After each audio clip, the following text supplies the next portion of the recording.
வாழ்க்கை சில நேரத்துல நாம எதிர்பார்க்காத திருப்பங்களை நாம நினைக்கவே முடியாத வழியில கொடுக்கும்.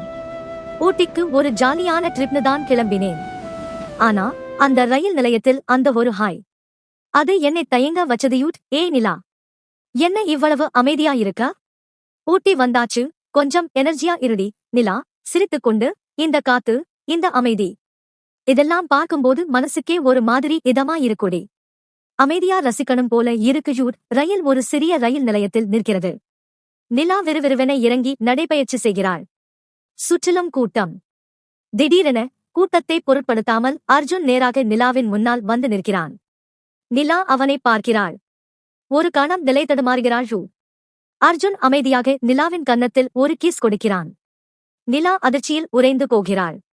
அவன் ஒரு சிவப்பு ரோஜாவையும் சாக்லேட்டையும் அவள் கையில் திணிக்கிறான். அர்ஜுன் நேருக்கு நேர் பார்த்து நிதானமாக, ஹாய், நான் அர்ஜுன் ஹூட். அவன் பேசாமலேயே கூட்டத்தில் கலந்து மறைந்து விடுகிறான். நிலா கையில் ரோஜாவுடன் அந்த இடத்திலேயே சிலையாக நிற்கிறாள். தோழிகள் பிரீத்தியும் நிக்கிதாவும் ஓடி வருகிறார்கள். நிலாவின் முகத்தில் அதிர்ச்சி மாறவே இல்லை. அவளைச் சுற்றி சூழ்ந்து கொள்கிறார்கள். பிரீத்தி, நிலா, என்னாச்சு உனக்கு? ஏன் இப்படி ஒரு மாதிரி இருக்க? யாருடி அவன்? உனக்கு தெரிஞ்சவனா? நிலா தடுமாற்றத்துடன், தெரியலடி. நிஜமாவே எனக்கு அவனை தெரியவே தெரியாதியூ. நிக்கிதா, என்னடி சொல்ற?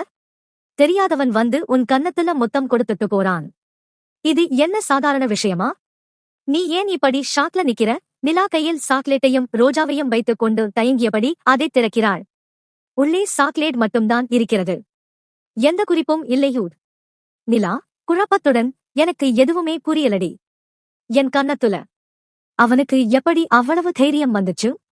யாருமே இல்லாத மாதிரியா இவன் இப்படி பண்ணிட்டு போயிருக்கான்? எனக்கு ரொம்ப குழப்பமா இருக்குடி. பிரீத்தி, சரி நிலா, விடு. ட்ரெயின் கிளம்ப போகுது, சீக்கிரம் ஏறு. ஊட்டி ஹோட்டலுக்கு போய் இதை பத்தி நிதானமா பேசலாம். நிலா எதையும் பேசாமல் அந்த ரோஜாவை தன் பையில் பத்திரமாக வைக்கிறாள். ரயிலில் ஏறிய பிறகும் ஜன்னல் வழியாக அவன் மறைந்த அந்த இடத்தையே வெறித்து பார்த்து கொண்டிருக்கிறாள். யார் நீ? என் வாழ்க்கைக்குள் எதுக்கு இப்படி வருகிறாய்? இந்த எபிசோட் அமைப்பு உங்களுக்கு பிடித்திருக்கிறதா? அடுத்ததாக எபிசோட் 2 க்கு செல்லலாமா?